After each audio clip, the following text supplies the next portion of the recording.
So planning and preparation. So again, this is made available. This slide is effectively just a summary of what you can do now, and I appreciate some of you may be doing it. So speak to, reassure your customers and suppliers.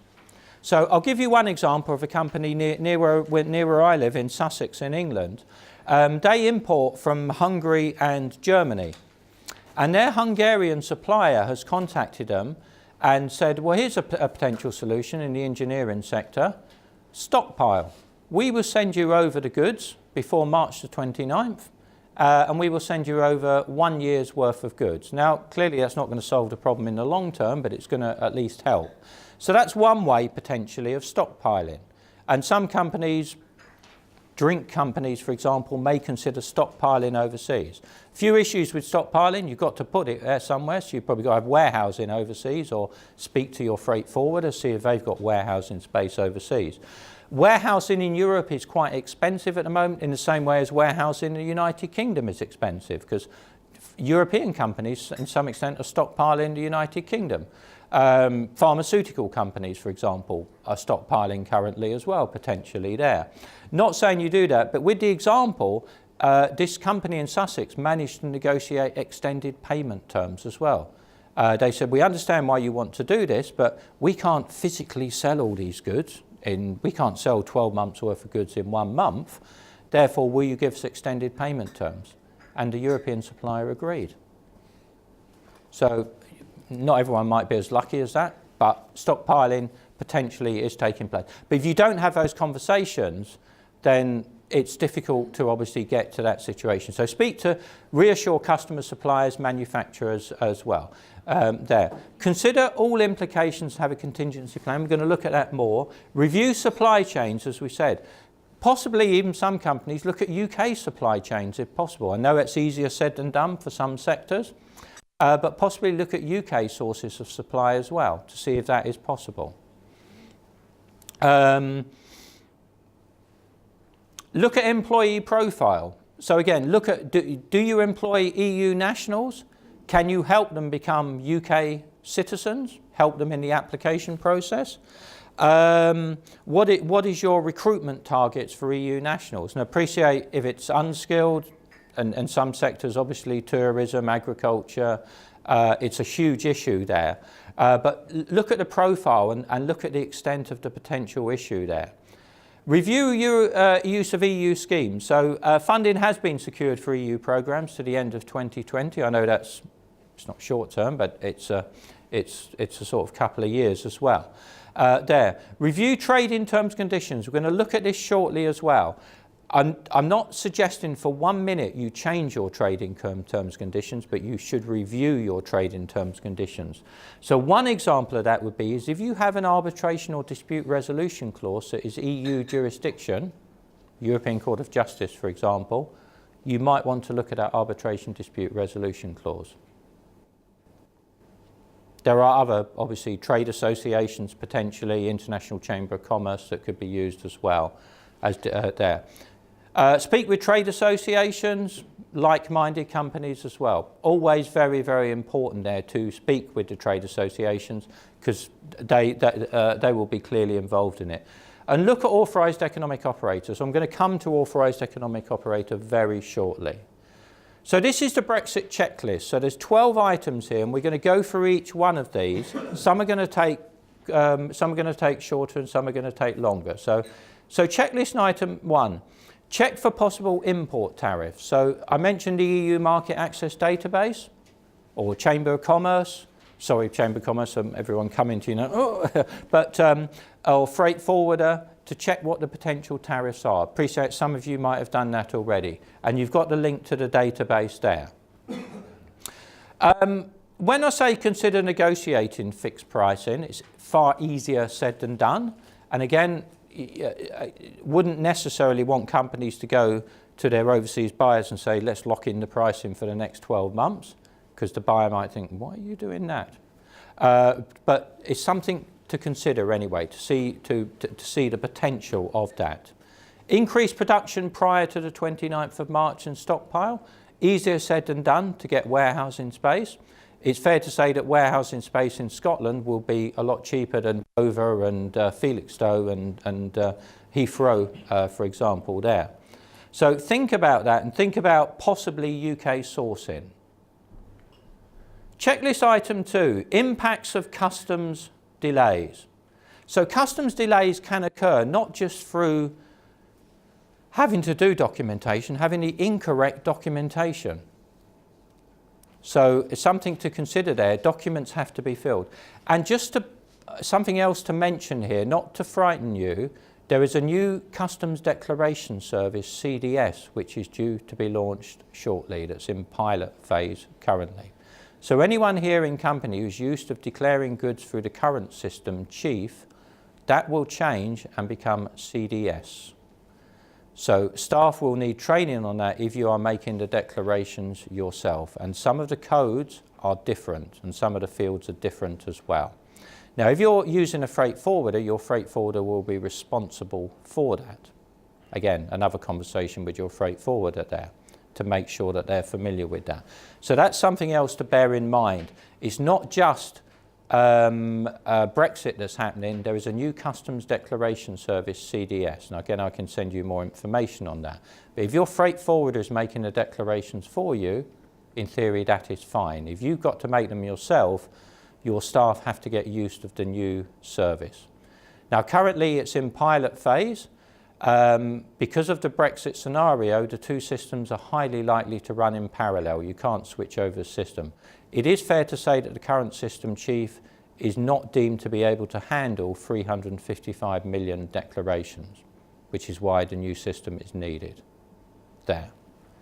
If you have a good software package, it will interface with CDS, but that again is Oracle, SAP's, Amber Road, some of the big software packages there. So, what are the solutions here? Third-party support, freight forwarder, customs clearance, customs broker, use of trade compliance software. Appreciate it costs money, but there are grants available for that, and it's on the prepare for Brexit. Consider employing specialist staff. Now, this is easier said than done. I know from speaking to some of you outside that skill shortages are an issue in any way, not just in international trade. There is a skill shortage in international trade, so it's not going to be as easy as saying, well, let's just employ somebody to do this because they've never done it before. If you can get somebody, great, and there will be some sectors, potentially like food and drink, where there are experienced people doing this, possibly. Or you try and train the people up yourself, or you look to the universities or the colleges to try and recruit somebody. But again, it's not easy for a small business to be able to do that, and I do very, very much appreciate that there. And become an authorised economic operator. So I think that's, So what I'd like to do is in front of you, you've got a sheet there with a checklist on authorised economic operator. Now, there's a few caveats here. Can I ask if anyone in the room is an authorised economic operator? Okay. So what I'll do is I'll give you the background, first of all, because this will be important for some of you, possibly not all of you, but some of you. Now, authorised economic operator has also been referred to as trusted trader. The HM Revenue and Customs don't like that term, or the UK HM Revenue and Customs don't. But it came in after 9/11, where the US considered that the international supply chain was being used for drugs, terrorism, and various other negative purposes. And it introduced a trusted trader standard. It wasn't called authorised economic operator at that time. It lobbied the World Customs Organization to create a global standard, which became known through the World Customs Organization as Authorised Economic Operator, AEO for short. There are roughly, I think it's something like 40 or 50 AEO schemes in the world today. In the European Union, it was embedded through the Union Customs Code in 2016, and companies were encouraged, certainly in some European companies, to become authorised economic operator. Now, the benefits of being an authorised economic operator in the sheet in front of you. At the moment, and I do stress at the moment, authorised economic operator under EU legislation is only for companies export outside, import or export outside the European Union. If you import or export inside, you will not currently be allowed to do it. Having said that, We spoke with HM Revenue and Customs yesterday to get the update position. Some companies are applying for AEO and HMRC are holding it until the 30th of March, the applications, on a first come, first served basis. They will look at it after the 30th of March. They have been rejecting them and saying, this AEO is not for you because you're only trading in the European Union. Because after the 30th of March, if the UK leaves the European Union, it will not be subject to that legislation. What are you trading out with the EU at the moment as well? Are You you going to process the applications in the normal way? Yeah, absolutely. They'll process it in a normal way, yeah. So in front of you, you have AEOC. So AEOC stands for Customs Simplification. And AEOS stands for Safe and Secure Supply Chain. So it's in the top right-hand corner. AEOC stands for Customs Simplification. And AEOS stands for Safe and Secure Supply Chain. Now, if I give you an example of safe and secure supply chain, this is the world standard. Shell were one of the first companies in the world to become AEO in the United States. They wrote to all their suppliers once the AEO standard came in the European Union, or before it came in, saying you have to be an AEO. So that included a number of Scottish companies in the oil and gas sector. And they said you have 6 months to become an AEO, otherwise you will no longer sell to us. And so the Scottish companies became AEOs, and certainly some of the well-known Scottish companies that's on their website became the very first AEOs. In the oil and gas sector, it's used very heavily. Now, currently in the United Kingdom, we have 681 AEOs, or we did at Tuesday this week. Now, of those AEOs, 24% of those AEOs were logistics companies. So a question again, is your freight forwarder an AEO? Because it will be very, very important post-Brexit, not just post-Brexit, now that they are an AEO. In the sheet here, or on the sheet, there's a link to a database of AEOs in the European Union, which you filter by country, and you can put the name in. So you just need to look if your freight forwarder is an AEO or ask them. It will be probably essential they are post-Brexit. But even now, potentially, when the transition period to the 1st of May comes into force. So if you use, so I'll come back to that point. So outside of that, 12% of AEOs are healthcare and pharmaceutical companies. And most of the companies that are AEOs are big companies. So GSK, AstraZeneca, Novartis, Bayer, etc. 10% are manufacturings. And again, the big companies, the Rolls-Royces, the BAE Systems of this world, but obviously lots of others as well. 10% oil and gas, 10% retail non-food and drink, and that's a grey area because the likes of Morrison's and some companies that do both would be classified under one. 6% food and drink, which will include the big retailers, the Tesco's, the Asda's, the Waitrose of this world. There. And there's quite a few shellfish, seafood companies that are AEO, clearly some whiskey companies, AEOs as well. There. So, what I suggest you do, if you're trading outside the European Union, or possibly even inside the European Union, is look if any of your competitors, other companies in your industry are your customers and suppliers in the European Union. You can filter it by country, in Germany, Netherlands, etc., as to whether they're AEOs and whether your logistics companies, your manufacturers are AEO. Currently in Europe, 4% of AEOs are UK. The number is increasing dramatically. There is a very high level of applications currently. You cannot see who those applications are because they've not been approved. In Germany, there are nearly 7,000 AEOs. Poland, 2,000, France, 2,000. They are more prepared in Europe. But to be fair, you could argue the UK has obviously had Brexit to consider.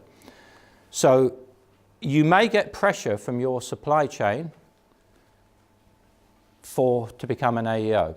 But as I said at the moment, under EU legislation, you cannot, HMRC will not consider your application. But we are hearing they will hold the application to the 30th of March. In the event of hard Brexit, they will look at it on a first come. So in other words, the one they held first, they will look at first and go on from there. There is some talk that HMRC will make an announcement before the 29th of March around possibly making AEO available to intra-EU trade. That's only rumour, having said that. Sorry. What is the application involved? Yeah, so it's a really good question, yeah. So you get 2 application forms to fill out. One's quite easy, detailed about the company. The other one is quite technical and detailed. So what some companies will do is they will use a consultant or at least get some training in it.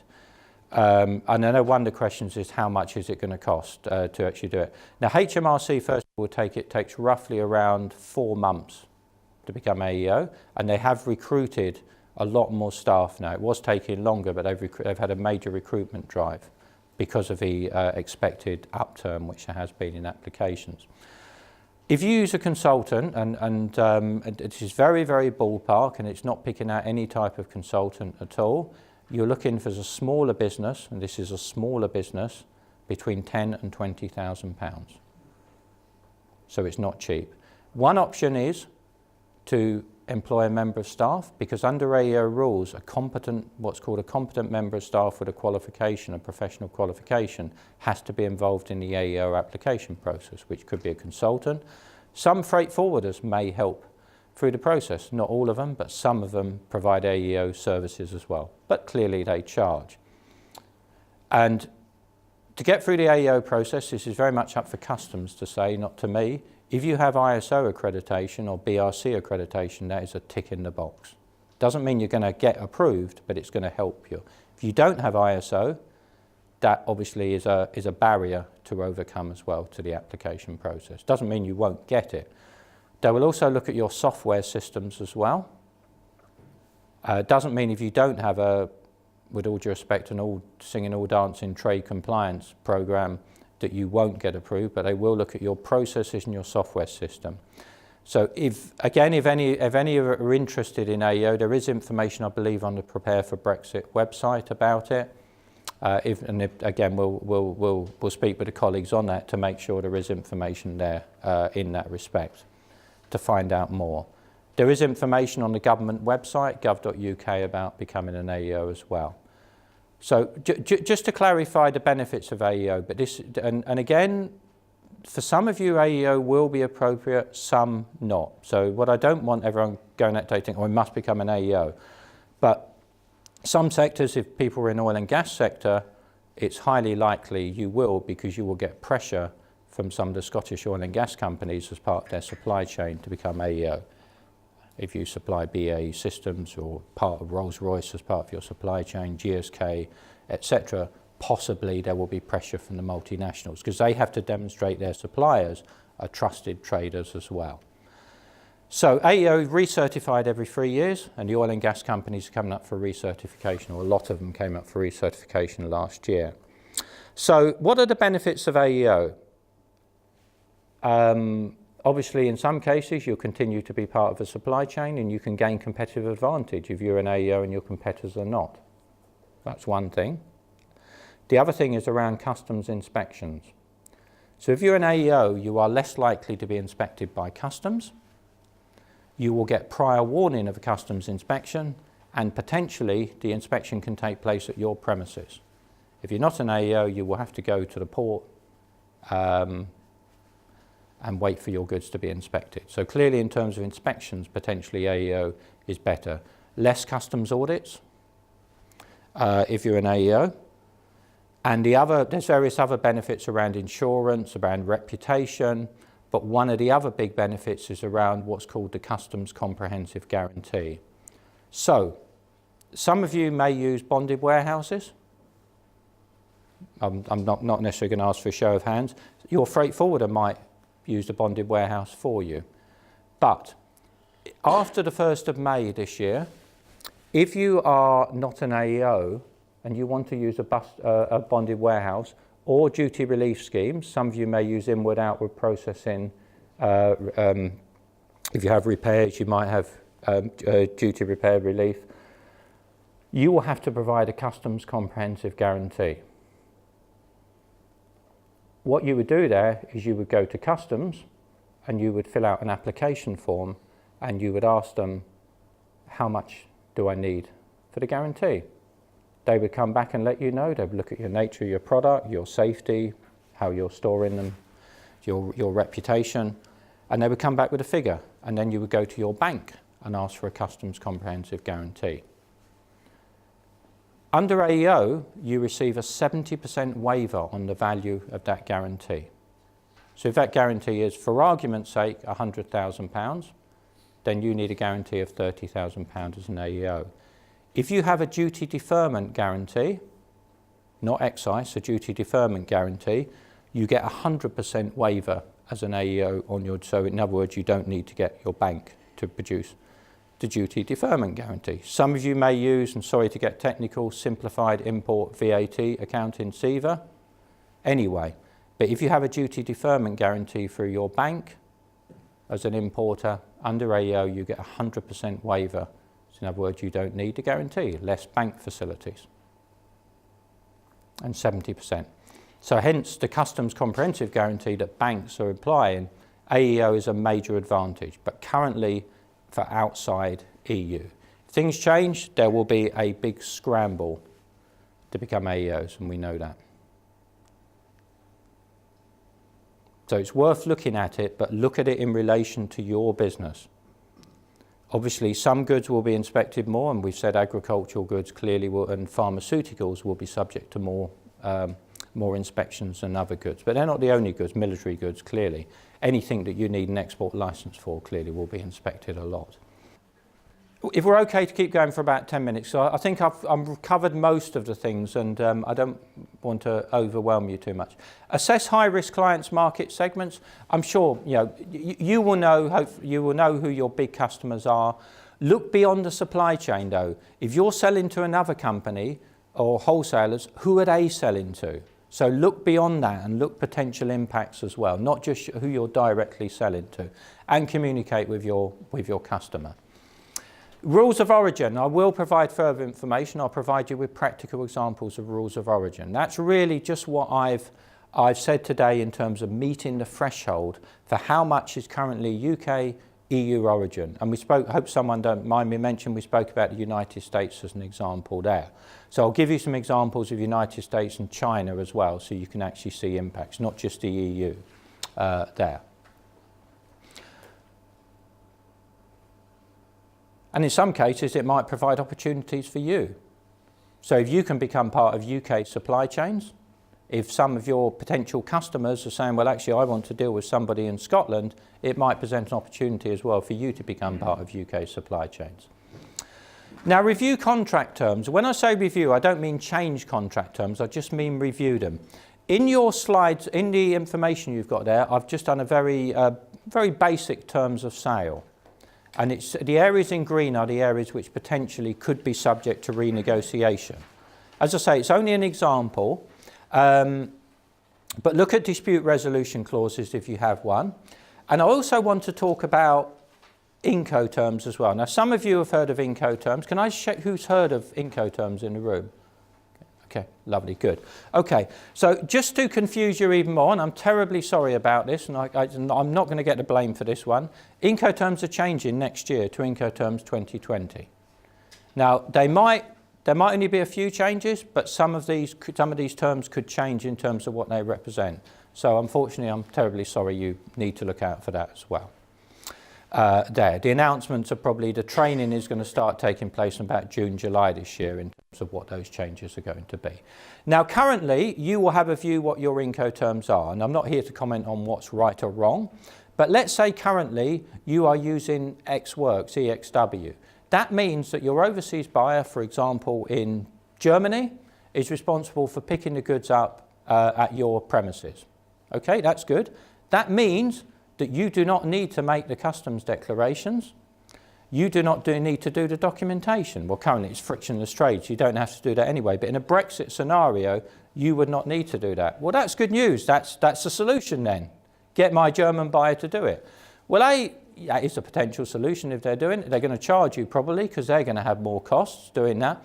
But what you might see, however, is pressure in the supply chain. You might use FOB or FAS, so effectively free alongside ship, vessel, free on board, where you're responsible for the costs and the declarations in the United Kingdom. What could happen, and I'm not saying this will happen, is your European supplier, or more particularly your European buyer, might press you to take more control of the Incoterms, because if there's any customs delays, you will be responsible effectively, and you might not have received the money. So in other words, the pressure is on the UK exporter and not necessarily on the European buyer. We have heard examples of that taking place, mainly from companies in Germany and the Netherlands, where there is pressure to change the Incoterms from the 29th of March. So in other words, that the European buyer is not responsible for delays at the border. If you're dealing with a multinational company, the likelihood is they'll probably continue with Ex Works because they've got the staff, they've got the software, they're authorised economic operators. But outside of that, potentially, there might be more pressure to switch the trade-in terms to either some of the C terms or the D terms either. D terms delivered at terminal would be, for example, DAT Rotterdam or something like that. So I just wanted to mention that, not for you to go to the overseas buyer and say, yeah, let's do this, I'm going to do all this, but just so you to be aware that this potentially could happen. Review sales to non-EU countries. We've talked about that. Look at who you're selling to. You've got the link, and the link was there earlier in terms of who these trade agreements are with as well. But look at, if you're sending a lot, for example, to Indonesia at the moment, not saying you are, then look at that, because there's a big trade agreement probably coming along between the EU and Indonesia, for example. Singapore, Vietnam have recent trade agreements as well taken place. So the next one in terms of settlement in Europe, it's not a case of skirting over that, it's just to mention it is taking place more in services rather than in anything else. Does anyone here receive the information papers, either the EU or the HMRC information papers? Okay. It's worth doing that. I appreciate it's more emails, but you can sign up to receive information papers, and you can obviously look at it for your sector. A lot of them might not be relevant to your sector, but some of them might be. So it's worth signing up for that. There's a HMRC one, which I think is also in another sheet made available to you, as well as the European one. But it's always worth seeing the European one. It's always good to see what's happening in Europe as well, not just in the UK. Look at EU citizens, we've talked about that. And communicate with your customers. Okay, so conscious of time, the final thing I'm going to mention here is intellectual property protection. So some sectors obviously will have intellectual property protection more than others. As a UK company, you will still be able to use the EU, the European Patent Office, and still be able to protect your trademark. The European Patent Office is not an EU system, so countries like Turkey, Norway have access to the European Patent Office as well. However, there is talk under a transition period that you need to register your IP to get full rights in terms of legal action enforcement 9 months before the end of a transition period. That's more in the case of enforcement. So hopefully no one registers intellectual property thinking they're hopefully not going to enforce it. But if you have a history of having to enforce your intellectual property, it's worth doing that. Because after the UK leaves the European Union, you will have to enforce your intellectual property separately in the United Kingdom and the European Union. Currently, you just enforce it in the whole of the European Union. So to continue the benefits of that, you need to register your IP 9 months before the end of the transition or start the process. That's going to affect some sectors, I guess life sciences, some sectors potentially more than others there. But the other advice on that one is contact the Intellectual Property Office, IPO, in Cardiff. Discuss with them. Geographical indications are staying, which is good news, obviously for lots, except for there is a question mark over the biotech sector. There hasn't been quite an agreement on that. Again, that will only affect some companies here. But other than that, all geographical indications, plant varieties have been, will stay irrespective of Brexit. Okay, that's it. Thank you. And I'm conscious you want to go through now. So we're going to go through questions afterwards, so very happy afterwards as well. But thank you very much for listening to me, but I'll also be back afterwards. Thank you.